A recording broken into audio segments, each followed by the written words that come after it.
Assalamualaikum warahmatullahi wabarakatuh. Izin memperkenalkan diri, nama saya Putri Firdausinati dengan NIM terakhir 017. Izin mempresentasikan tentang isolasi dan identifikasi senyawa terpenoid dari lumut hati Lepidosia reptans L. Dumort.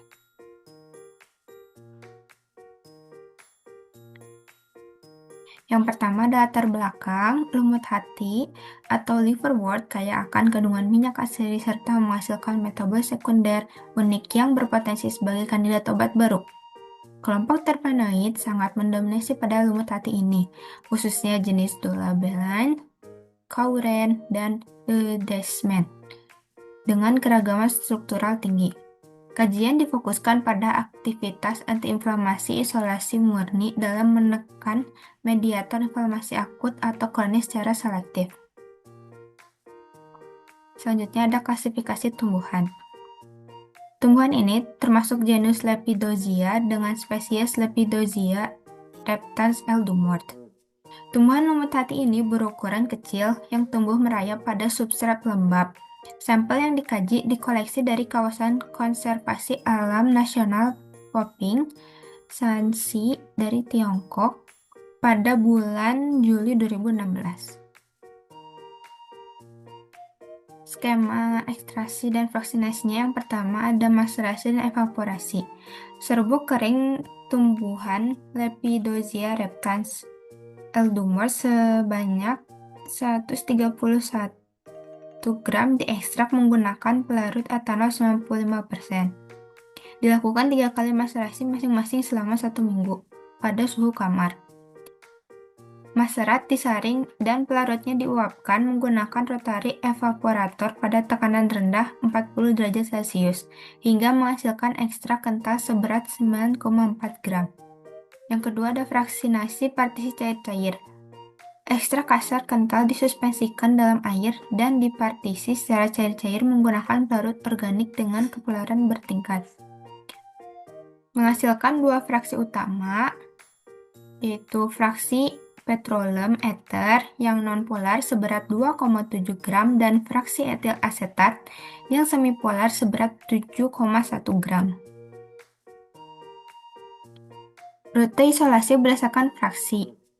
Yang pertama, petroleum ether seberat 2,7 gram menggunakan kombinasi metode kromatografi kolom silika gel, kolom Spadex LH20, kolom RP18, dan HPLC preparatif. Menghasilkan senyawa 1, 2, 4, 8, 9, 10, 12, 13, dan 14. Yang kedua ada etil asetat, bobotnya seberat 7,1 gram dengan kombinasi metode kromatografi kolom MCI gel, kolom silika gel, kolom Spadex LH20, dan HPLC. Menghasilkan senyawa 3, 5, 7, dan 11. Selanjutnya, teknik pemisahan dan kromatografi. Dalam memisahkan senyawa terpenoid dari Lepidosia reptans L. Dumort digunakan multitahap kromatografi demi keakuratan isolat. Yang pertama, Spadex LH20 untuk memisahkan metabolit berdasarkan ukuran molekul dengan pelarut metanol atau kloroform. Yang kedua, MCI gel dan RP18, yaitu kromatografi fase terbalik untuk fraksi dengan polaritas menengah. Yang ketiga, HPLC preparatif untuk penentu kemurnian akhir isolat untuk menghasilkan kristal atau serbuk murni. Hasil isolasi terpenoid, penelitian dari tanaman lumut hati Lepidosia reptans L. Dumort berhasil mengisolasi total 14 senyawa metabolit sekunder murni yang terdiri dari 5 isolat terpenoid baru dan 9 isolat terpenoid yang telah diketahui sebelumnya. 5 terpenoid terbaru ini ada senyawa 1 dan 2 yang termasuk jenis Dolabelan baru. Untuk senyawa 1 berkonfigurasi E dan untuk senyawa 2 berkonfigurasi Z pada ikatan rangka C ke-7 atau 8. Berikut rumus kimianya. Selanjutnya ada senyawa 3, yaitu satu diterpenoid baru jenis N-kauren.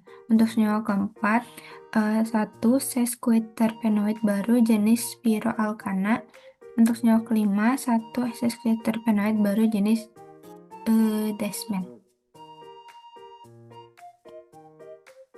Berikut adalah 9 senyawa terpenoid yang telah diketahui. Selanjutnya ada metode analisis struktur. Yang pertama menggunakan spektroskopi NMR 1 dimensi dan 2 dimensi untuk menentukan konektivitas atom, posisi gugus fungsi, serta konfigurasi relatif senyawa. Kemudian ada high resolution electrospray ionization mass spectrometry yang digunakan untuk menentukan massa molekul akurat dan rumus molekul. Misalnya 305,2477 untuk senyawa 1-2. Untuk spektroskopi inframerah digunakan untuk mengidentifikasi gugus hidroksil dan karbonil. Selanjutnya ada ECD atau Electronic Circular Dichroism untuk verifikasi konfigurasi absolut senyawa kiral. Dan ada kristalografi sinar X yang digunakan untuk mengonfirmasi bentuk 3 dimensi senyawa 1 dan 2 secara mutlak. Selanjutnya ada aktivitas antiinflamasi. Aktivitas farmakologi utama yang diteliti pada terpenoid hasil isolasi dari Lepidosiiraptans adalah aktivitas antiinflamasi. Inflamasi merupakan respon biologis terhadap infeksi atau kerusakan jaringan yang melibatkan berbagai mediator seperti nitrit oxide, sitokin proinflamasi, dan faktor transkrip NF-kappa B. Senyawa 1 dan 2 menunjukkan aktivitas penghambat produksi nitrit oxide pada sel makrofag Rho 264,7 yang diinduksi lipopolisakarida. Untuk nilai IC50-nya yang diperoleh masing-masing sebesar untuk senyawa 1 46,8 mikromolar, untuk senyawa 2 34,9 mikromolar. Kemudian ada hambatan jalur inflamasi. Yang pertama ada inhibisi jalur NF-kappa B.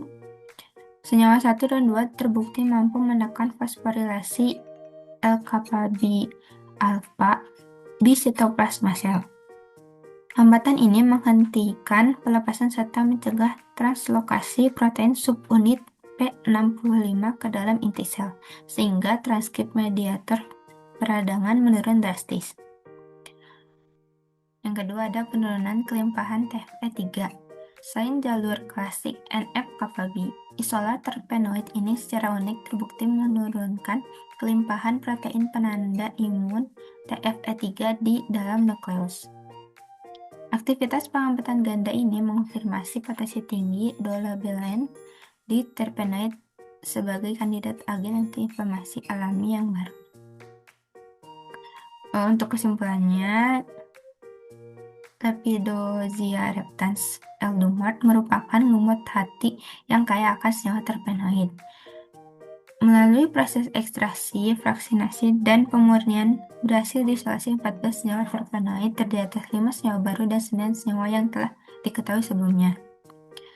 Kemudian identifikasi struktur dilakukan menggunakan High Resolution Electrospray Ionization Mass Spectrometry, kemudian IR, NMR, ECD, dan kristalografi sinar X.